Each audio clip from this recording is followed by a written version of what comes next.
The Kremlin's chilling statement ricocheted across intelligence channels, but before Washington could pass its meaning, Ouagadougou delivered the blow. 800 American nationals expelled.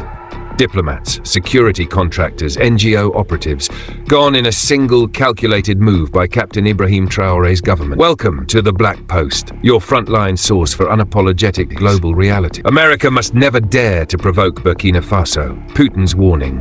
Traoré's strike. America humiliated. At dawn, the US embassy in Ouagadougou shut its gates without warning. Inside, chaos erupted.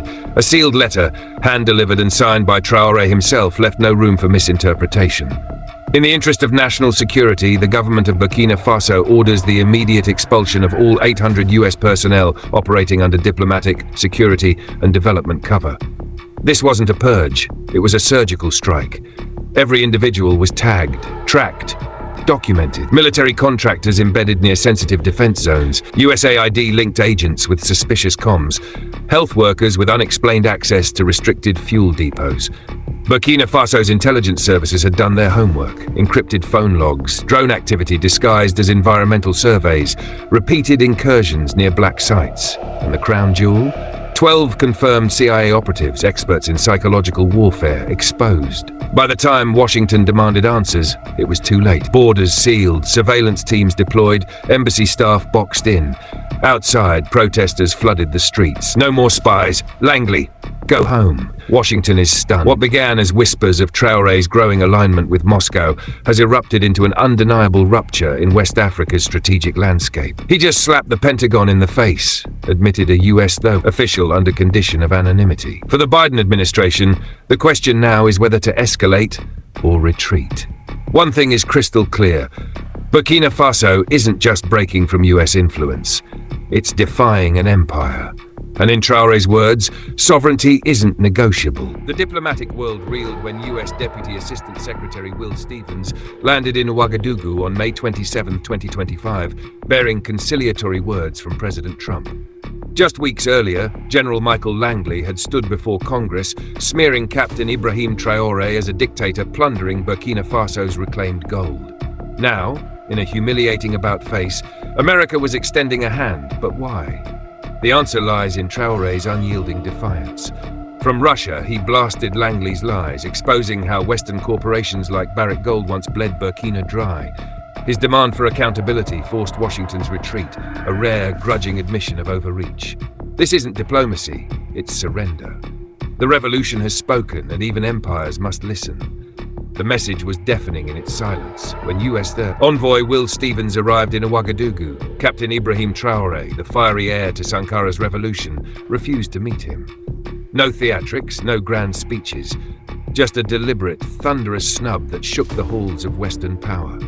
Instead, Stevens sat across from Foreign Minister Karamoko Jean-Marie Traoré, discussing cooperation while the unspoken truth lingered. Africa will no longer kneel.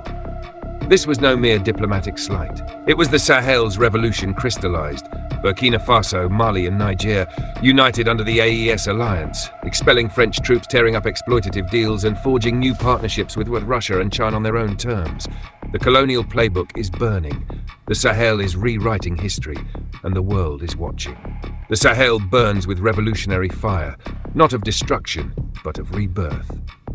Captain Ibrahim Traoré, Burkina Faso's 37-year-old lion, has done the unthinkable, seized back his nation's gold, expelled French troops, and built Africa's future on its own terms. No more begging, no more concessions. Now the US comes crawling, not with demands, but with envoys. Why? Because Traoré's defiance has exposed the old game. While the IMF and World Bank tightened their grip, he fed his people. While foreign corporations plundered, he reclaimed. While the West lectured, he acted. This isn't diplomacy, it's surrender. The Sahel has spoken. Africa bows no more. The world watched as Africa roared. When US General Michael Langley slandered Burkina Faso's revolutionary leader Captain Traoré in April 2025, calling his gold reclamation a junta scheme, the continent erupted in fury. From Bamako to Lagos, London to New York, streets flooded with protesters waving AES flags, their chants of hands off Burkina, shaking the foundations of neo-colonial power. Social media became a battlefield. #Support Traoré and Africa United trended globally, a digital uprising too loud to ignore. By May, Langley stood humbled before Kenyan journalists, backtracking on his lies. Captain Ibrahim Traoré knows their game too well. First the slander, then the smiles, then the knives in the dark. When US envoys kneel in Ouagadougou, when General Langley eats his lies, we see the fear in their eyes. The Sahel's fire spreads. Village by village, hashtag by hashtag, the youth forge an army of unbreakable will.